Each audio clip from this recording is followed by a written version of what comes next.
يوم عرفة وما أدراك ما يوم عرفة. بسم الله الحمد لله والصلاة والسلام على رسول الله.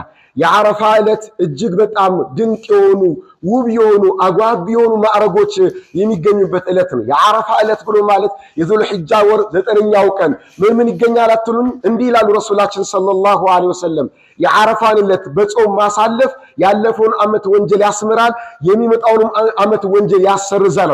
ይህም ብቻ አይደለም ምርጥ ዱዓ የሚደረግበት ዕለት ነው።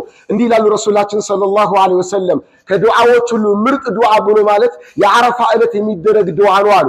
በዓረፋ ዕለት ደግሞ እኔና የኔ ከኔ በፊት የነበሩ ነቢያቶች ካለ ሁሉ በላጩ አሉ ላኢላሃ ኢላላህ ወህደሁ ላ ሸሪከ ለሁ ለሁል ሙልክ ወለሁል ሐምድ ወሁወ ዐላ ኩሊ ሸይኢን ቀዲር። ከአንድ አላህ ሱብሓነሁ ወተዓላ በስተቀር በእውነት የሚገዙት የሚያመልኩት ማንም ምንም የለም። አላህ ሱብሓነሁ ወተዓላ በብቸኝነት ተመላኪ ነው፣ ባለጋራ ባላንጣ ሸሪካ የለውም። አላህ ሱብሓነሁ ወተዓላ ምስጋና የሚገባው ስልጣን የሚገባው ባለቤቱም እሱ ነው።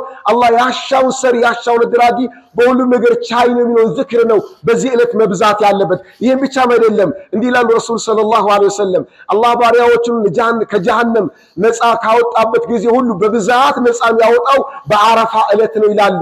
ይህን ሁሉ ጥቅም ፈዳኢል ትሩፋት እናገኝ ዘንድ ዓረፋ ዕለት ላይ በዒባዳ በኸይር ስራ እንትጋ እላችኋለሁ። ወጀዛኩሙላሁ ኸይረ ሹክራን።